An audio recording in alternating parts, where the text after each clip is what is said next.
Hey, g'day. I just played the new Spike Chunsoft game, Master Detective Archives Raincode. It's the new kid on the block, a hidden gem that way too few people are talking about right now. Which is an absolute bloody shame, because it's a really fun game. I had a blast playing through it. But you know, I get it. Some people may not be willing to spend money on a weeb game, so stick with me and I'll go over everything that makes this game sick. So, we're just going to go through everything I think's important, and also compare it to its predecessor, the Danganronpa series, because this game has some pretty clear parallels, and overcoming the dedication of the Dangans would have definitely have been something that Kodaka and the rest of Spike Chunsoft considered when developing Master Detective Archives Raincode. Master Detective Archives Raincode is a very story-heavy game. I mean, obviously, it's a mystery. When we hit that new game button, we're introduced to the first overarching mystery of the game, though it soon takes a backseat and just becomes part of the status quo. We play as Yuma Cocohead. Yeah, okay, dumb name, but I digress. We have amnesia, and to top it off, we're wigging the fuck out, hearing shit that ain't there. So, throughout the entirety of the game, there's the mystery of who we really are. The core of the game's plot surrounds uncovering the hidden mysteries of a city known as Kanai Ward. Kanai Ward is a city locked in an eternal reign, a city isolated from the rest of the world and oppressed by an organization known as Amaterasu Corporation, made worse by the Peacekeepers, Amaterasu's security department, who are a sort of police force and a bunch of cunts. We work for the World Detective Organization, with our colleagues who are Master Detectives. Let me explain what that is. When training at the WDO, some may develop a supernatural ability of sorts, based on an affinity the user already had. These abilities are called forensic fortes, and they all aid in their detective work. Once developing a forte, they instantly become a Master Detective. Each chapter, we and our Death God companion, Shinigami, investigate a murder that goes to show just how depraved Kanai Ward is. To solve the cases, Shinigami transports us to the Mystery Labyrinth, a wacky alternate world and the physical manifestation of whatever mystery you need to solve. And at the end of each labyrinth, Shinigami reaps the culprit's soul in this fun cutscene. I would have preferred unique punishments, but it's fine. Chapter 1 is all about a killer reenacting an urban legend known as the Nail Man. Out of their desperation and inability to do anything, the people of Kanai Ward created the Nail Man legend. It is said that by nailing a doll marked with another's name to a tree behind the church would cause the Nail Man to appear, seek out the person, and kill them. Of course, some people were scared of this, but many saw the Nail Man as a savior that could do what they couldn't. Vigilante justice of sorts. Chapter 2 showcases the way Amaterasu and the Peacekeepers cover up murders, as we investigate the murder of a drama kid at an all-girls school. Turns out that the culprit murdered the victim because the victim had murdered her best friend. However, they couldn't do anything about it, not even let the truth out there. This is because the victim's dad was a financial backer for Amaterasu, so the girl took matters into her own hands. Chapter 3 is about the death of the leader of a resistance. This highlights some of the horrible impacts Amaterasu and the isolation of Kanai Ward has had on the less wealthy individuals. The Peacekeepers even pinning Yuma as a terrorist to frame us. And Chapter 4 and 5 are about the bigger picture mystery, directly working towards uncovering Kanai Ward's dark secret. The overarching objective of the entire game is to uncover this dark mystery behind Kanai Ward, and each chapter, you slowly start collecting more and more evidence, until the climax in which everything comes together. It is genuinely so cool. Literally everything, even short throwaway lines, become important to the mystery. It is so satisfying to solve, and just so fucking sick. The gameplay of Master Detective Archives Raincode is a big step up from Danganronpa. While a lot of the game still consists of exposition, it's where a lot of the enjoyment factor comes from. And what's great is that like 90% of everything is fully voice acted. So I don't have to slog through heaps of text, and I hate reading. Also, the talking is just super interesting and the banter's fantastic. In the real world, you and Shinigami investigate the cases and collect evidence in the form of solution keys. And chapter 1 through 4, you work with a different master detective to solve each case with their fortes. When we investigate, we earn DP, detective points, where we can level up and fill out a skill tree to help out in the mystery labyrinth. That's the bulk of the real world stuff really. However, there are also areas where you answer questions as quick time events and some puzzles. Also, some collectibles to find, which show you bonus conversations between Yuma and a member of the main cast, which are all really cool and provide insight into the characters' lives. Definitely worth finding all of them. Most of the proper gameplay comes during the mystery labyrinth, however, and this is where we get the title. This place is bloody absurd.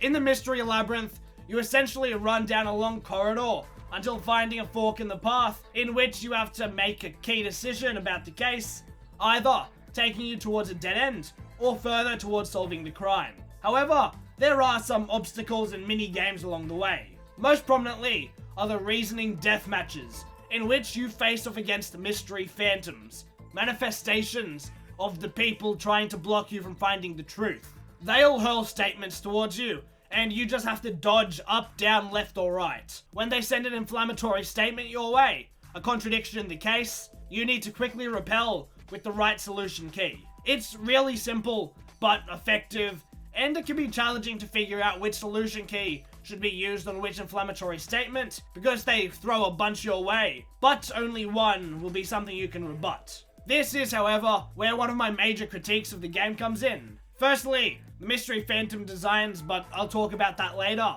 My problem is that the game is not punishing at all.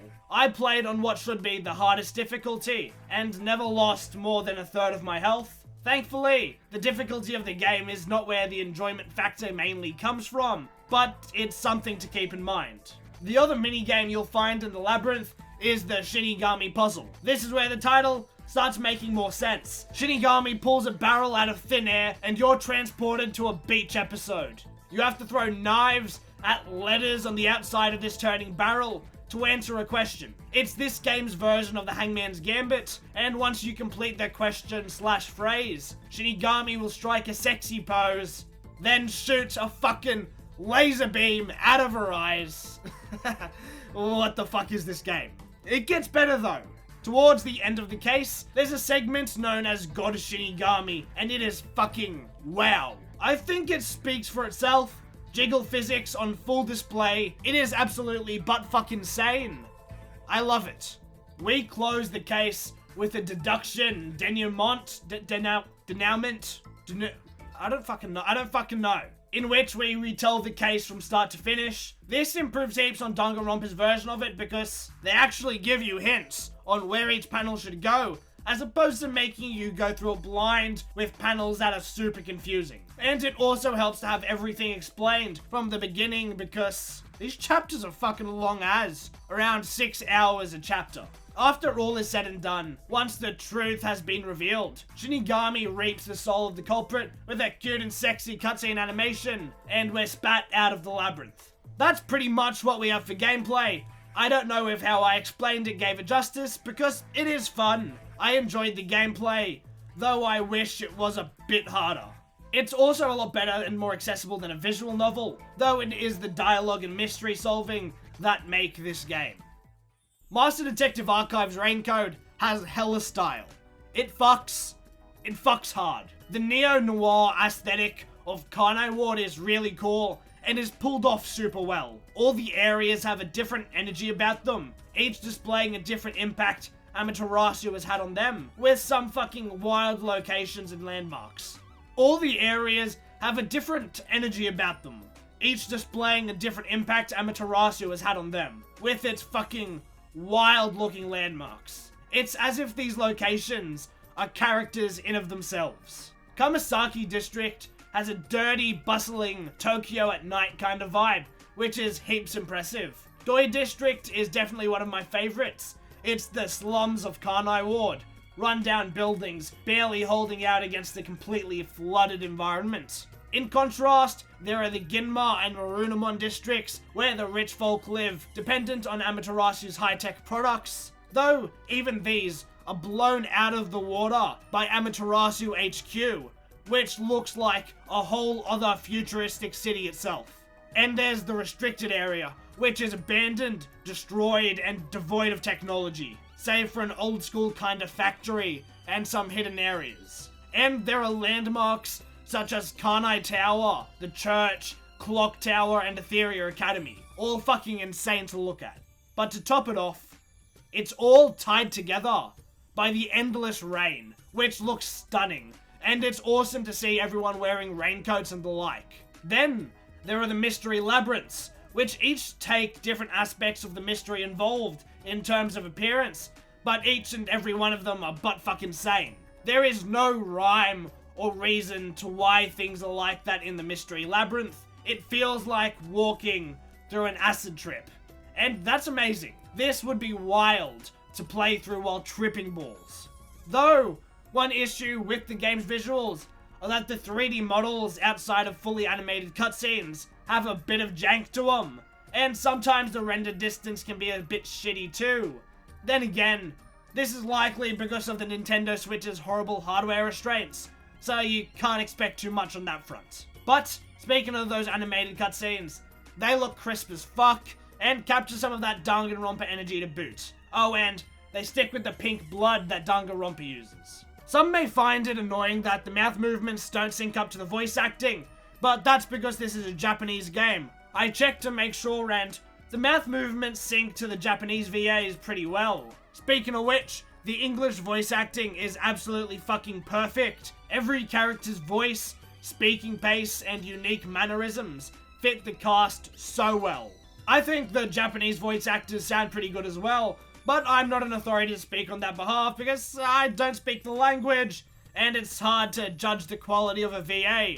You don't know what the fuck they're saying. Other than that, the background music is super fucking funky. I've been playing it in the back of this video, so just appreciate it and how hard the track slaps. Kodaka has always excelled when it comes to designing his characters. That hasn't changed. The main cast of Master Detective Archive's Raincoat are so fucking lovable and only grow in you the more you interact with them. Yuma Coco Head, our protagonist, is, well, he's a protagonist. He's your Big Mac or Hajime. Very basic, but with strong will and morals. It also doesn't help that he's an amnesiac and remembers nothing before waking up in that lost and found storage shed. Honestly, it's not Yuma's character itself that makes him intriguing. It's the allure of not knowing who he truly is, watching him interact with others, and coming to terms with his new convictions. Shinigami is Yuma's death god companion. She's my favorite. I assume she's most people's favorite. I love her, she's fantastic. First of all, her design is just, damn, look at her. But her dialogue is what sets her apart. It is so fucking good. Like, laugh out loud funny. She is completely unfiltered. It's awesome. And because she's a death god, her sense of morality is far removed from that of a human. Outright loving corpses and tricky murder cases. Some of her best banter comes whenever Yuma interacts with other women. She's very clearly jealous and does not stop hurling insults. She constantly calls Fubuki a sheltered skank and Kurumi a flat uggo. Also, she has a bunch of great animations, like her transformation, grabbing the solution key, and reaping the culprit's soul. Yako Furio, or Fuzzhead as Shinigami refers to him, is the chief at the Nocturnal Detective Agency. Born and raised here, he is Kane Ward's only detective. He's heap sick, he's real laid back and carefree, though he's serious when needs be. Yako, however, has no forensic forte of his own. Despite not being a master detective, he is certified by the WDO, which alludes to him being a fucking great dick. Though he's kind of a pussy when it comes to things. His policy is to keep out of trouble because the peacekeepers have it out for him. He's been through a lot. Halara Nightmare is very calm and cold. After an incident as a child in which her best friends took advantage of her to scam her parents out of money, Halara closed herself off. She no longer trusts people, any human. Though through the course of the game, she begins to trust Yuma, if just a little.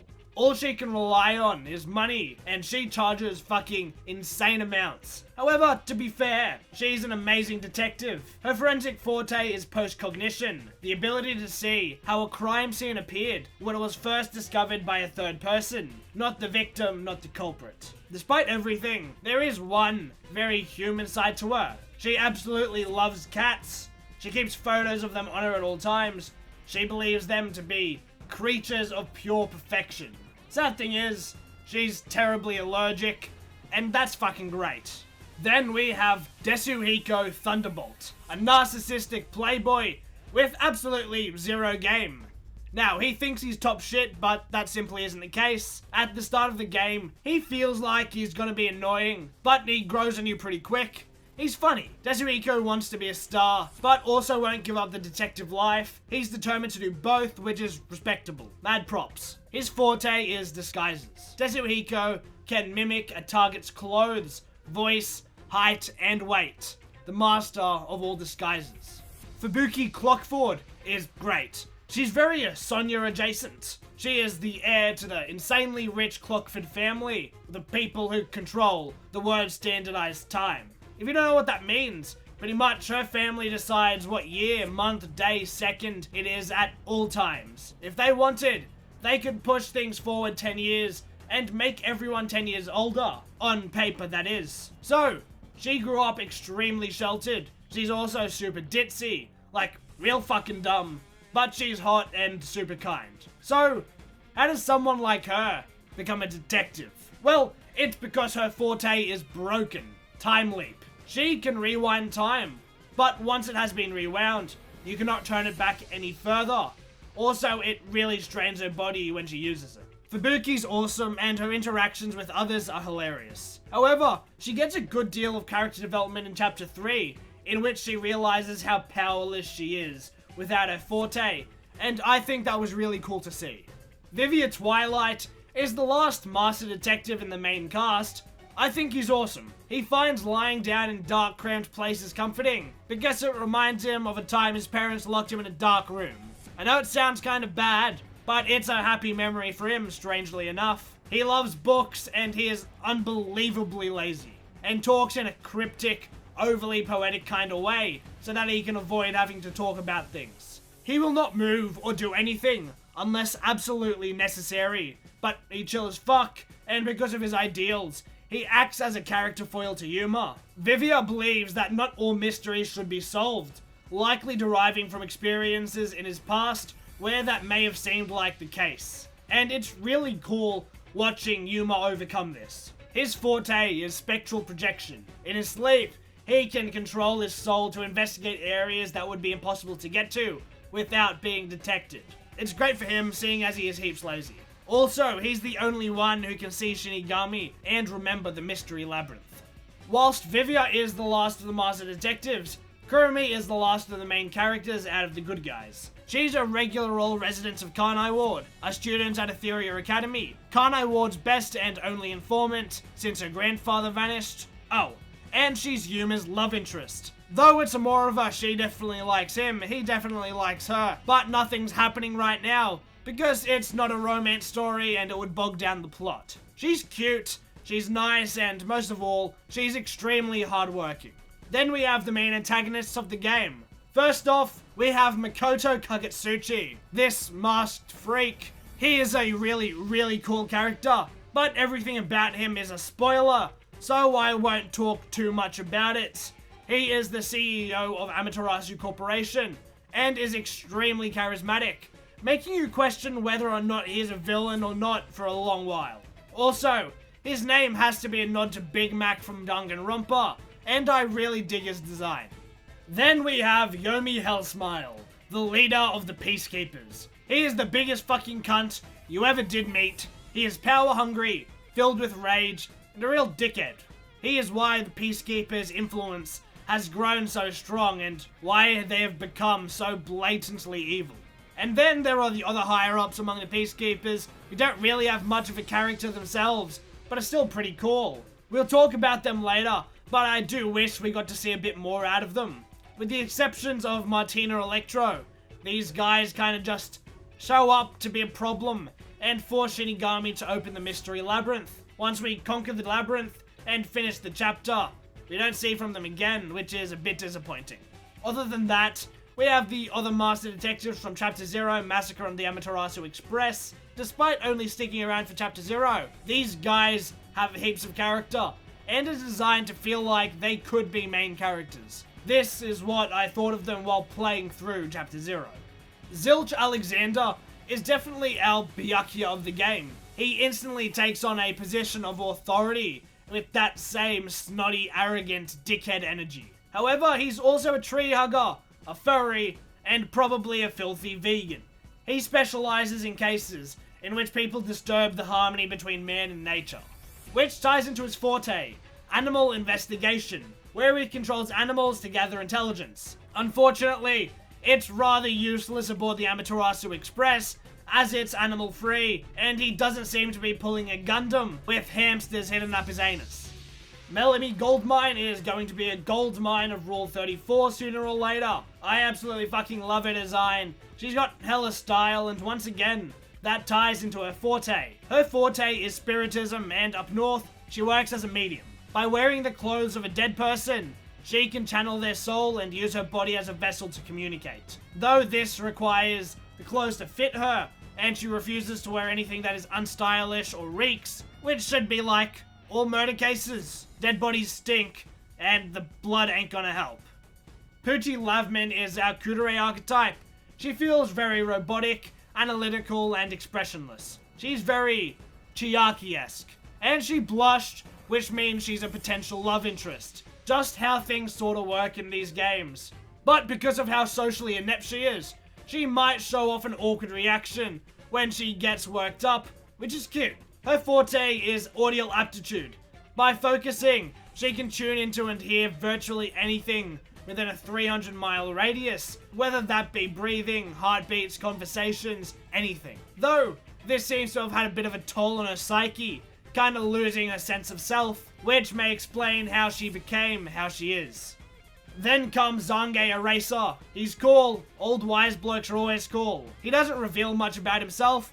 However, you can tell he's definitely a battle-hardened veteran. His forte is thoughtography. Essentially, he can transport his memories onto electronic devices, which can later be stored for evidence.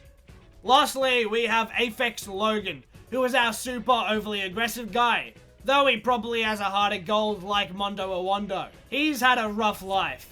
Born to lawyer parents, he gained a natural sense of justice, until they were tragically murdered when he was just a kid. In order to survive and escape the culprits of his parents' murder, he stows away on a cargo ship, unaware of where it would take him. He ends up in the slums, struggling each day to survive. This conditioned him to be a massive cunt and solve everything through violence. His forte is life detection. He can detect anything within a 50-meter radius. Also, is no one going to talk about this stupid fucking hat? Like, what's the point of it? You look stupid. And then there are the less important characters, which still get quite a fucking good bit of development. It's really impressive. A lot of them are also just really likable. These mainly consist of the culprits, victims, and suspects of each case. So yeah, Kodaka absolutely knocked it out of the park with the characters. An area in the game that I reckon could use some improvement would be the design of the mystery phantoms. For the most part, they look pretty shit and have nothing to do with the character. A mystery phantom is supposed to be a reflection of the person. Each chapter, we have a peacekeeper trying to stop us from finding the truth, and each have a phantom we face. In Chapter 0, our peacekeeper opponent is this fat-ass Swank Katzenell. His theme is clearly greed and money, but his design looks like a demented kiss stand. It could have been something along the lines of a giant golden statue of himself, like Sengoku from One Piece's Hito Hito no Mi, model Daibutsu. In Chapter 1, Seth Burrows is our opponent. His theme is less obvious, but I guess it's plants and his voice. The Mystery Phantom goes for the plant theme, but executes it really poorly. I think it should have been something where his hair becomes extremely long hanging vines, and his mouth is stitched together. In Chapter 2, we go against Vice Director to the Peacekeepers, Martina Electro. She doesn't really have an obvious theme, but her mystery phantom makes it seem like it's supposed to be fire, though the design is really bare bones. Because she is always referred to as Yomi's right hand, the right side of her body could have been engulfed in flames or even electricity to go with the name. In Chapter 3, it's Gilliam Hall, the Peacekeeper counter-terrorism squad leader, and her sidekick, Dominic Fulltank. Gilliam's themes in the game are fortunes and constellations, while Dominic doesn't really have one, though his identifying characteristics are his punchy hands, cyborg parts, and mouth tube. While Gilliam's fairy design isn't the worst, doesn't really capture her themes the best, and Dominic's is just awful. Since we face off against these mystery phantoms on around 6 different occasions, it'd be cool if each time the two of them had influence from a different constellation, with Gilliam taking a more feminine type, and Dominic with the more masculine. In Chapter 4, the enemy is Director of the Peacekeepers, Yomi Hellsmile. His phantom design is actually one of the good ones. It captures his theme, Hell, which is clear from his name, and the angelic side from his higher-than-thou attitude and facade of doing good. The half-black, half-white also can be seen as a nod towards Monokuma. Though in Chapter 5, the mystery phantom is one of ourselves, which is basically just us. It's fine, it shouldn't be anything fancy or over the top. Other than that, the culprits of each case also have phantoms, so the rest of this segment will have spoilers for the culprits of each case. Chapter 0, the culprit was Zilch Alexander, or a hitman masquerading as Zilch. The theme is obviously animals. He's a furry, but the design of his mystery phantom is super tacky. They should have taken things a step further and made him into a full-on green fox or kitsune or something. Could have still incorporated feathers, though I think the wings are a bit much. Chapter 1, there were 2 culprits. The main culprit of the Nailman killings was the priest, but one of the murders was done by a copycat killer, the worshipper. The designs of their mystery phantoms have all the themes and evidence from the case, nails, dolls, and string, but the design is awful. For the priest, it could have been closer akin to this drawing of the Nailman from the legend. However, we could have him like a giant puppet held up by strings. His arms could be in a cross position, with nails in his palm, because he's a priest. The worshipper could have just been a recolor with a nail in the back of his head instead, because that's what differentiates his murder from the priest's. In Chapter 2, we have 4 different culprits. All of the mystery phantoms look pretty alright, but don't match the characters' themes. Karen, the victim of the case, was the murderer in another case. In the chapter, she plays the lead role in the play, until dying of poison on stage. The character is a princess, and the mystery phantom should have kept her in the same costume, but with blood running from her eyes and mouth, or something like that. The other lead in the play, Warrener, is one of the culprits of Karen's death. Her character was another princess who would have gone on to be queen in the play, so her mystery phantom could have had an evil queen kind of vibe. Another one of the culprits to Karen's death is Kurone. In the play, she was on lighting, and her character is one of a girl that avoids attention, like a shadow. So I thought it would be cool if her mystery phantom was a literal shadow, which works because her phantom always shows up alongside the others. The last culprit of Karen's death is Yoshiko, a goody two-shoes honest student. So contrasting Kurone, she could have a pure white design with her makeup bag as an identifying feature. In Chapter 3, the culprit is Akari, once a swimming athlete, now head of deliveries in the Resistance. The design of his phantom technically checks all the boxes with the swimming theme, but I'm not too fond of it. My idea would have been a bipedal mutant fish, or something like that. Maybe even a mutant red herring, for the mystery joke. And Chapter 4 and 5 don't really have mystery phantoms for the culprits like the others. Look, I absolutely adore this game. I bought it on the day of release, and I think it's a massive step up from Danganronpa. Spike Chunsoft should be heaps proud. The game was long, but I enjoyed every second of it. The dialogue is engaging, and has some proper fucking laugh out loud moments, which is not easy to come by. I fell in love with all the characters, and they hit me in the feels when they wanted me to. All the mysteries are fun to solve, and really satisfying once you piece things together, and the lore bombshells they drop were sick. While there were some areas I thought could have some improvement, such as the tension breaks in Chapter 4, Master Detective Archives Raincode was overall a really fucking good time. The ending to Master Detective Archives Raincode is amazing. Chapter 5 is perfect. Every single mystery is solved here, including Yuma's past, what's behind Makoto's mask, and the dark truth behind Kanai Ward. All the evidence we have been gathering since the start of the game comes to fruition here, and it does not disappoint. There is a dark underlying truth to the city, but Yuma does well to wrap things up, and the prologue is nice as well. Master Detective Archives Raincode is a big step up from Danganronpa. The added addition of 3D models and environment has improved so much of the game. But, more importantly, they improve the mysteries. Every element is important to each case, and they aren't easy to solve.